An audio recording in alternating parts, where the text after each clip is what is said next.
হে everyone, আমি রুদ্রাক্ষী। সবাই কেমন আছো? আশা করছি সবাই খুব ভালো আছো। তোমাদের আশীর্বাদে আমরাও ভালো আছি।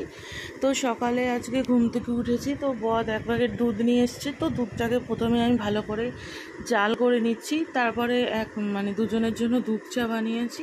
তো এবার দুধ চা খেতে আমার খুবই ভালো লাগে। আমার লিকার চা একদমই ভালো লাগে না, কিন্তু দুধ না থাকলে তখন লিকার চাই খেতে হয়, কিছু করার নেই।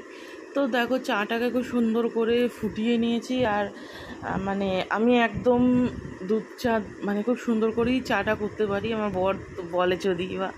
আর একটা পাউরুটি নিয়ে এসেছিলো, তো পাউরুটিটা সেঁকে নিচ্ছি দুধ চা দিয়ে। না, এই পাউরুটিগুলোকে সেঁকে তারপরে চুবিয়ে চুবিয়ে খেতে জাস্ট ওয়াও লাগে, আমার তো খুবই ভালো লাগে। তো আমার দেখা দেখি এখন আমার বর ওইগুলো খাওয়া শিখে গেছে। তো এটা খাওয়ার পর বর অফিসে চলে গেছে। তারপর আমি আজকে যেহেতু নিরামিষ, আর নিরামিষের দিন না কি রান্না করব বুঝে পাই না। তারপরে বর একটা এখানে নোটে শাক কিনে দিয়ে গেছে। এবার শাক বাছতে এত সময় লাগে না, পুরো আমি যখন শাকটা বেছে কুটে উঠলাম তখন বাজে 12টা বাজতে 5, এতটাই দেরি হয়ে গেছে। আর আগের দিন রাত্রেবেলা মটর ভিজিয়ে রেখেছিলাম, তো ঘুগনি বানাবো রাতের জন্য। আর নিরামিষের দিন আমি বেশিরভাগ রাতে এইসবই রান্না করি, লুচি নয়তো পরোটা এইসব। তারপরে এখানে আমি কাঁকরোল ভেজে নিচ্ছি। নিরামিষের দিন এইসব ভাজাভুজি দিয়েই দিনটা কাটানোর চেষ্টা করি। তো কাঁকরোলটা ভাজা হয়ে গেছে, তারপরে গোল গোল করে আলুও কেটে নিয়েছিলাম, আলুটাকেও ভেজে নেব। মুগ ডাল আমি একদমই খেতে ভালো লাগে না, আমার একমাত্র মুগ ডাল মাছের মাথা দিয়ে আর সবজি ডাল করে যে হয় ওটা ছাড়া আমার মুগ ডাল একদমই ভালো লাগে না। তাই আমি খুব একটা করি না বললে বলবো না, আমার বর খেতে পছন্দ করে মুগ ডাল, কিন্তু আমার ভালো লাগে না বলে আমি একটু কমই করি। আর ওর ভালোবাসে, মাঝে মাঝে ওকে করে দিই। আর আমার ওই আদা বাটা দিয়ে না করলে ভালোও লাগে না, আর খুব অ্যাসিডিটি হয়। তো আমার আলু ভাজা হয়ে যাওয়ার পর এদিকে শাক ভাজাটাও করতে লেগে গেছি। তো এখানে যেহেতু নিরামিষ সেই জন্য পেঁয়াজ দিইনি, কালো জিরে ফোড়ন দিয়ে আর নুন একটু হলুদ দিয়ে আমি শাকটাকে ভেজেছি। অনেকে শাক ভাজায় দেখেছি নুন হলুদ দেয় না, কিন্তু আমি দিয়ে আমার মাকেও দেখতাম হলুদ দিত, সেই জন্য আমিও কিন্তু হলুদ দিয়েই ভাজি। আর আমি বেশিরভাগ রান্নাটাই আমার মা যেরকম করে করতো সেইভাবে করারই চেষ্টা করি। আর যে কোনো শাক ভাজা আমার খেতে খুবই ভালো লাগে, শাক ভাজা দিয়ে কিন্তু অনেক ভাত খেয়ে নেওয়া যায়। এখানে 2 বাটি শাক ভাজা আছে। তো দেখো শাকটা ভাজতে ভাজতে শাকটা থেকে জল ছেড়ে শাকটা একদমই একটুখানি হয়ে গেছে। এটাই হচ্ছে সমস্যা, শাক যতই হোক না কেন ভাজলে পরে একদম কমে যায়। কিন্তু আমাদের যেহেতু দুজন একবেলা করে খাবো সেই জন্য আমাদের হয়ে যায়, আর শাকবেলা রাতে খেতেও নেই। তো আমার দুপুরকার মেনু হয়ে গেল শাক ভাজা, আলু ভাজা, আর ওখানে রয়েছে কাঁকরোল ভাজা। হয়ে যাওয়ার পর এবার আমি ওই নিরামিষ ঘুগনিটা বানাবো। আর আমি নিরামিষের রান্নার সময় ছোটো কড়াইটাই ব্যবহার করি, কারণ আমার নিরামিষের রান্না বেশি বড় কড়াইয়ের প্রয়োজন হয় না, একবেলার মতন রান্না থাকে। আর এই ছোটো আমার আলাদা আছে, একটা নিরামিষ একটা আমিষ। মাছ মাংস ডিম পেঁয়াজ রসুনের জন্য বড় একটা ধামসা কড়াই, তোমরা তো দেখেইছো, ওটা ব্যবহার করি। আর নিরামিষের দিন এই ছোট্ট কড়াইটা। তো দেখো ঘুগনিটা আমি করে নিয়েছি, আর আমি কাঁচা লঙ্কা বাটা দিয়ে কিন্তু ঘুগনিটা করেছি।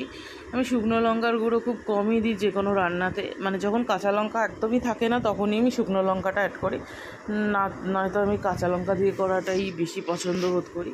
তো দেখো এবার জিরে ও ধনের গুঁড়ো দিয়ে দিয়েছি। তারপরে আলুটাকে একটু ভেজে জিরের মধ্যে, জিরে গোটা গরম মশলা তেজপাতার মধ্যে আলুটা একটু ভেজে তারপর আমি মটর সিদ্ধটা দিয়ে দিয়েছি। দিয়ে এবার এটাকে ভালো করে কষিয়ে নেব জিরে ধনে গুঁড়ো দিয়ে। তারপরে একটু সামান্য জল দিয়ে ভালো করে নাড়াচাড়া করে পর্যাপ্ত পরিমাণ জল দিয়ে দেবো। দিয়ে এবার এটাকে ফুটিয়ে নিলেই কিন্তু ঘুগনি একদম রেডি, নিরামিষ ঘুগনি, পেঁয়াজ রসুন ছাড়া যে ঘুগনিটা। তো অনেকে কারি পাতা দেয়, কিন্তু আমার কারি পাতার ফ্লেভারটা ভাল লাগে না। কারি পাতার ফ্লেভারটা আমার খালি চানাচুর মনে হয়, যেহেতু চানাচুরে থাকে। তো দেখো ঘুগনিটা একটু ঝোলঝোলই নামাবো, যদিও বা বিকালবেলা পুরোটাই বসে যাবে, কিছু করার নেই। হয়ে গেছে। এবার আমি একটু গরম মশলা আর ঘি দিয়েছি। আমি ঘুগনিতে ঘি দিলে ভালো লাগে খেতে বেশ, নিরামিষ তো। আর পরোটা দিয়ে খাওয়া হবে, দেখা যাক বিকালে আমি কি করি, লুচি করব না পরোটা করব। তো বরের তো নানান রকম আবদার আছেই। তো আমার এটাও হয়ে গেছে, দেখতেই পাচ্ছ ঘুগনিটা একদম হয়ে গেছে। তারপরে আমি সব বাসন কোসনগুলো এবার মেজে নিচ্ছি, যেগুলো হয়েছিল কাপ টাপ যা যা এখানে হয়েছে সব মাজা ঘষা হয়ে যাওয়ার পর এবার আমি চালটাকে জলের মধ্যে ভালো করে ধুয়ে এবার ভাত বসিয়ে নিয়ে ভাতটা একদিকে বসিয়ে আর একদিকে ঘর ঝাড় দিতে লেগেছি, কারণ আজকে প্রচুর দেরি হয়ে গেছে। একেবারে পায়ের তলায় চাকা লাগিয়ে আমাকে আজকে কাজ সারতে হবে, না হলে আমার অনেক দেরি হয়ে যাবে। ভাত ফুটতে ফুটতে আমি গ্যাসটাও মুছতে লেগে গেছি, কারণ বললাম তোমাদেরই, কারণ শাক কুটতে কুটতেই আমার 12টা বেজে গেছিলো। কিছু করার ছিল না, আজকে এত দেরি হয়ে গেছিলো। তো তারপরে ভাতটা নামিয়ে আমি আবার পুরো জায়গাটা পরিষ্কার করলাম, মুছলাম। তারপর আমি আবার ঘর মুছতেও চলে এসেছি। পুরো ঘরটাকে ভালো করে একদম খুব সুন্দর করে ফিনাইল দিয়ে, আমি রোজই ফিনাইল দিয়ে মুছি, যাই হোক ভালো করে একদম সব কিছু মুছে টুছে তারপর আমি এখানে যেগুলো কালকে কেচেছিলাম সেইগুলো সব পাট করে ভাঁজ করে নিচ্ছি। ভাঁজ করে এগুলো আলমারিতে রেখে দেবো। তারপরে যেগুলো কাচার ছিল সেগুলো সব এই যে গামলার মধ্যে জলের মধ্যে সব ভিজিয়ে রাখবো। এগুলো এখন কিছুক্ষণ ভিজিয়ে রাখবো, তারপরে কাচবো, তাহলে নোংরা যেটা থাকবে সেটা বেরিয়ে যাবে। তো এবার কলটা বন্ধ করে দিয়ে চান করতে গিয়েছিলাম, ওগুলো কেচে টেচে স্নান টান করে এসে তারপরে চুল ফুল আসে, সিঁদুর টিঁদুর পরে দেখো 2:10 বাজে। অনেক তাড়াতাড়ি করেছি, মানে 2 ঘন্টার মধ্যে যে আমি করতে পেরেছি আমার পরম সৌভাগ্য। তো তারপরে আমি রেডি হয়ে চুপ করে বসে আছি, কারণ বর আসেনি। তারপরে একসাথে আসলে খাবো। হঠাৎ করে বর ফোন করে বললো ও রাস্তা নাকি ঢের দেরি, বললো যে 5টা বাজবে আসতে। তো অতক্ষণ তো সম্ভব না। আমি বললাম তাহলে কি করবো, বললো তুমি খেয়ে নাও। তখন আমি আবার আমারটা খাবারটা বেড়ে খেয়ে নিয়েছি, শাক ভাজা আলু ভাজা দিয়ে। তারপরে বর এসে তারপর প্রায় 5:30 বাজে, তখন বর এসে পুজো দিচ্ছে। কি অবস্থা! ওর আশায় বসে থাকলে সন্ধ্যে 6টায় ভাত খেতে হতো, আর রাত্রে আর আমার কিছু সম্ভবই ছিল না করা, কারণ শরীর খারাপ হয়েছে, আমি বারবেলায় খেতেই পারি না। তারপরে বর খুব সুন্দর করে পুজোটা দিয়ে দিল। তো দেখতেই পাচ্ছ ওর পুজো দেওয়া হয়ে গেছে। তারপরে নাকে মুখে খাওয়া শুরু কোনো রকমে, সব কিছু দিয়ে মেখে একেবারে যেন অন্নভোগ খাচ্ছে। তো খেয়ে তারপরে ও আবার কাজে বেরিয়ে গেল, কারণ ওই খেতেই আসে, স্নান করে খেয়ে আবার সাথে সাথেই বেরিয়ে যায়, বেশিক্ষণও থাকে না ঘরে। তারপরে আমি আবার দরজা কলাপসেবল গেটটা আটকে দিয়ে দরজাটা লক করে দিলাম। লক করে এবার ঘরে এসেছি।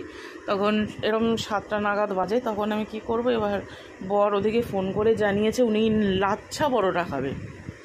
তাই সই বরমশাইয়ের আবদার তো আমি ফেলতে পারি না, তো সেই জন্যে এখানে ময়ম দিয়ে ভালো করে একটু মৌরিও দিয়েছি, দিয়ে ভালো করে এই ময়দার ডোটাকে মেখে কিছুক্ষণ রেখে দেবো। 1 ঘন্টা মতো রাখলেই হবে। তো এটাকে ভালো করে মেখে কিছুক্ষণ রেস্টে রেখে দিয়ে তারপরে আমি বসেছিলাম, চুল টুল বেঁধে নিয়েছি। মানে আর আজকে একটু বেরোবো, আমাদের বাড়ির সামনে আজকে একটু ফাংশান আছে, সে ফাংশান দেখতে যাবো। সেই জন্য তাড়াতাড়ি করে পরোটাটা বানিয়ে নিলাম। গরম থাকবে, হটপটে রেখে দিই। তো লাচ্ছা পরোটা যেভাবে বানায় আর কি, আমি সেইভাবেই বানিয়েছি, কারণ এগুলো আমি বানাতে পারি, আমার মায়ের থেকে শেখা। তো আমার সব কটা বেলা হয়ে গেছে, এবার একটা একটা করে সব ভেজে নেব তাওয়ার উপরে। ভাজতে যেরকম লাগে, তোমরা যদি এই রেসিপিটা দেখতে চাও কিভাবে লাচ্ছা পরোটা বানায়, তো এই রেসিপিটা আমার ইউটিউবে আছে, তোমরা চাইলে দেখে নিতে পারো। পুরনো ভিডিওগুলোর মধ্যে গেলেই পেয়ে যাবে লাচ্ছা পরোটার ভিডিও।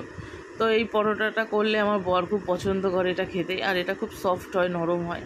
তো আমি লুচি পরোটাটা বেশ ভালোই বানাই, আর মানে গর্ব করে বলছি না, সত্যিই আমি একটু ভালো বানাই। তো বর বলে, আমার মাও বলতো।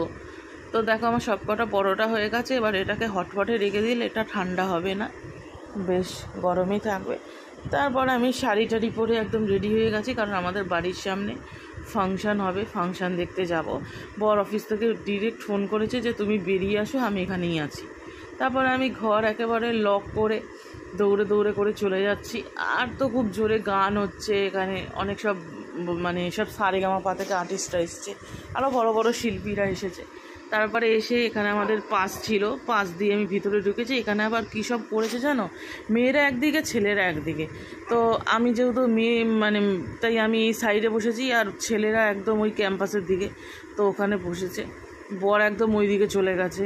না আমি এখানে বসে বসে গান শুনছিলাম। আমি যখন গান শুনছিলাম তখন গান গাইছিল প্রথমে তীর্থ, তারপরে গান গাইলো আর্য, তারপরে স্নেহা ভট্টাচার্য। এই 3 জনের গান শুনেই চলে এলাম। তারপরে আমার বর আর আমি ঘরে চলে এলাম হাঁটতে হাঁটতে।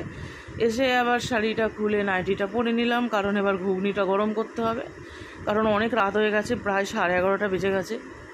তারপরে আমি ঘুগনিটাও কিন্তু এখানে গরম করতে বসে গেছি, কারণ ঘুগনিটা ঠান্ডা হয়ে গেছিলো। সামান্য পরিমাণ জল দিয়ে এটাকে আরেকবার ভালো করে ফুটিয়ে নিয়েছি।